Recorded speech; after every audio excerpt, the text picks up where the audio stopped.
Welcome, ladies and gentlemen. The irony, wow. Well, that's probably not irony, but a coincidence, but whatever. Welcome to your magical moon message, your magic moon message, but no, whatever, for the difference. Moon in Libra, Sun in Pisces. This is a very, very, very, very, very fated and special day. The moon is on the south node in Libra, and we have the Sun, Mercury, and Saturn cazimi, meaning they're all making a 0-degree conjunction angle in Pisces. This is it. This is the great activation of a collective systematic dream, because Saturn is the system and Pisces is the dream. So when we look at Saturn transits, we're looking at a system in a totality of whatever flavor it's in. So Saturn in Gemini is going to be a crystallized totality of every thought possible. And you could see this in Saturn Geminis born in the 70s or 2001, where I've spoken to one before. In a conversation with the Saturn Gemini, this man, shout out to Niraj, said everything that I was thinking over the past few years and crystallizes into a central point. Then you have Saturn in Capricorn, which is a totality of power and authority you could have. So when you have Saturn in Pisces, this is bringing the totality of possibilities, everything that's possible to be imagined in context to, of course, this, everything that you can imagine that's possible to end or change is activating this change. This activation of the Sun and Saturn happens once every year. However, the activation of the Sun and Saturn in Pisces happens once every 28 to 30 years. Hence, the last time we had this was in 95. And the last time Neptune was in the sign of Pisces while the Sun and Saturn had, conjuncted in this sign was in the 1800s. Oh, yeah. So, you know, congrats. And to have Mercury as a part of this is literally wrapping your brain around processing metaphysical phenomena in a crystallized, grounded way with Saturn that brings a material totality to abstract, literally non-physical phenomena through your imagination. What does that mean? Reality warping. So we are activating a reality warping mechanism and program that everyone collectively will tap into based on the integrity of their beliefs, that will immediately start manifesting their nightmares if they have integrity of their beliefs. If they lack it, or their dreams, their greatest dreams. All right. This conjunction is going to, if you think we're sowing the seeds right now. So you're coming into a conscious awareness with the Sun, aligned with Mercury, the bird who has been processing information. And this is not only giving you an epiphany of what to believe with this perspective, and your brain being able to wrap around metaphysical principles that you can now plug and process, but now it's connecting you with this karma. You're sowing the seeds. This is a contract you're signing with Kronos, by the way. Everything you're ready to commit to over the next few years is what you're going to create, and blah, blah, blah. Dream, dream, dream. Just imagine. But yeah, you're sowing seeds right now, and these seeds you're sowing are going to break through the ground when the Sun is 90 degrees to this Saturn in Gemini season. Okay, and we know Jupiter is going to enter Gemini, and then the initial harvest of this cycle will begin to harvest in September when we have the opposition, and then we're going to complete that harvest Sagittarius season.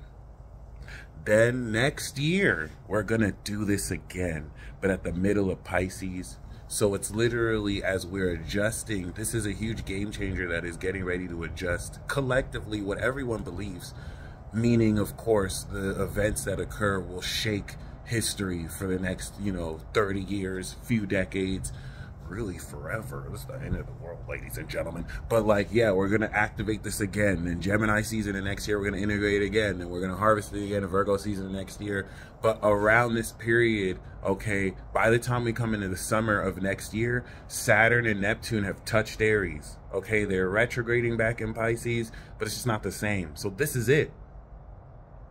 This is it. This is it. Mars and Venus are in Aquarius at the end.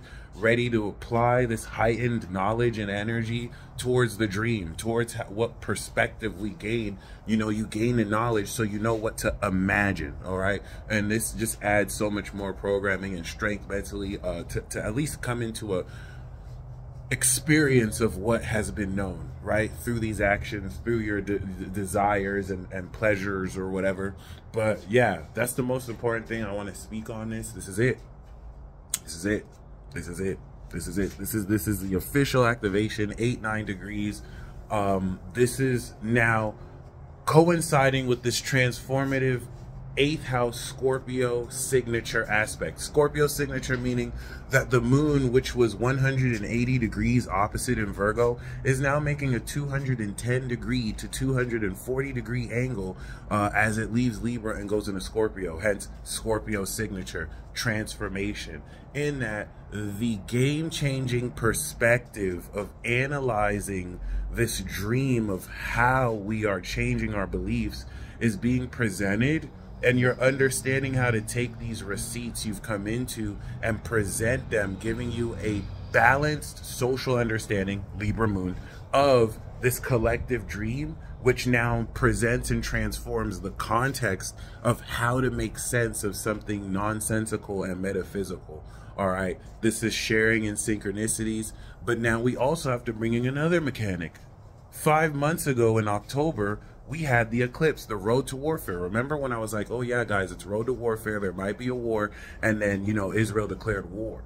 This was preparing us for the eclipse in Aries, where now a lot of countries are saying that you could expect several wars over the rest of the decade. I mean, who didn't see that coming? Election year, all that. But like, this is really, really important because now 6 months from now, we're going to be in the elections. Okay, so there's the South Node Libra eclipse. There's the North Node Aries eclipse. And then there's the final South Node Libra eclipse. That South Node Libra eclipse in October represented, maybe if the North Node is about 1.5 years, 2 years, we can say that that's like 15, 17 months of a transit. So ever since the North Node officially entered, maybe summer of last year, I'm rounding ballpark, but we can say that it's been about a good 7, close to 10 months. We are reaching more so of this halfway point. And the reason why that's very important with the moon on the South Node unlocking powers, like superpowers, from all of your past lives, or if you don't believe in past lives, social interaction gained from early childhood in the development of your character that you are unlocking in order to now express a new version of your identity. You're really just the next version as you're growing older and applying and integrating all that experience. So not only are we transforming with the Libra moon, this social balanced understanding of this divine collective perspective that connects us all and shows us how the puzzle pieces link, right? This, of course, will lead into the moon in Scorpio, which is going to give you an ascended well, that's Sag, but it's going to give you a very deep, transformative understanding of what we actively cardinally transformed, in that the moon in Libra is helping you understand the social action needed to transform your beliefs, because the receipts that the full moon began to harvest, right? You're now applying it, and now in applying it, you're transforming it. So basically this full moon, a couple days ago, is you realizing, oh wow, Wendy has been talking dirt on my name, and like I have screenshots. So now the moon is in Libra, and whereas you started to change what you believe about your connection with Wendy because you thought you were cool, this bitch is talking shit, now you're presenting the receipts, and it's like, Wendy, you have been talking shit on me. What's up with this? And she's like, what are you talking about? I show her the receipts, okay? And now I have taken that action. I'm coming into a context of what's happening socially because of some beliefs that, you know, now that I've seen this bitch is lying to my fucking face, now it's transformed what I believe. See what I'm saying? Then, of course, moon in Scorpio is going to reveal more wisdom, more sauce. Now that Wendy knows she's a goddamn liar, she's gonna be like, okay, you caught me lying. Let me tell you more of the truth. This is where Scorpio reveals more of the wisdom. So you have to be willing to draw hardcore boundaries. And the South Node opposite Chiron here is going to simultaneously cut the fat of, you know, actions you take towards other people that don't reflect who you are now, who you're becoming now, as well as coming into a supernatural transformation of everything you believed about your capabilities, due in part to you actually harvesting superpowers. All right.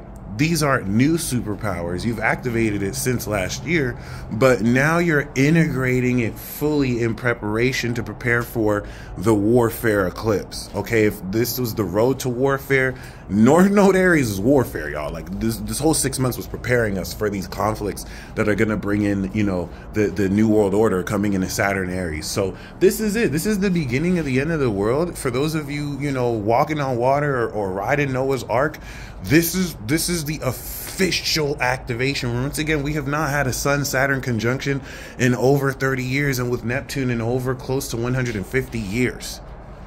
So keep your imagination and mind on what it is you commit to your dreams.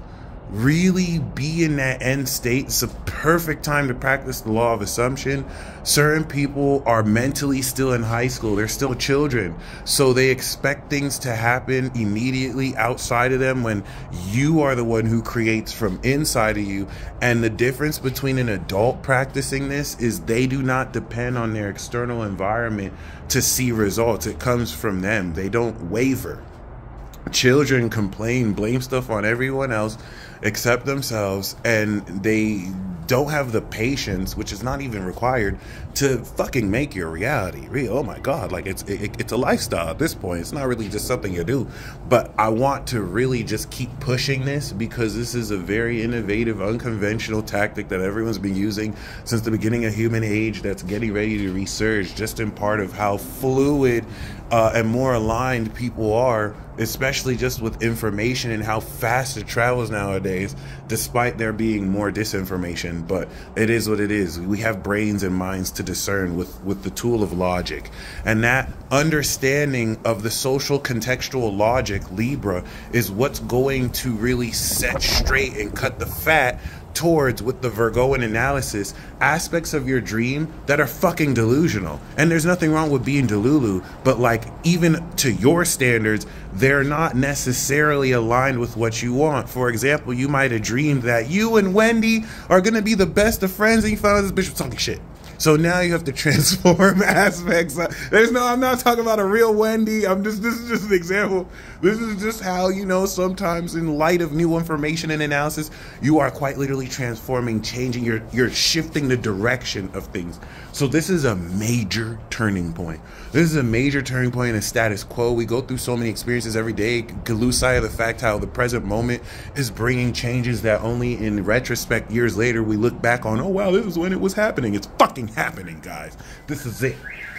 Many of you are part of this new revolution, and it's going to be on what activates based on this, you know, conjunction that subsequently Mars and Venus will have you act off on. So do expect very uncanny revelations, news you may not have expected.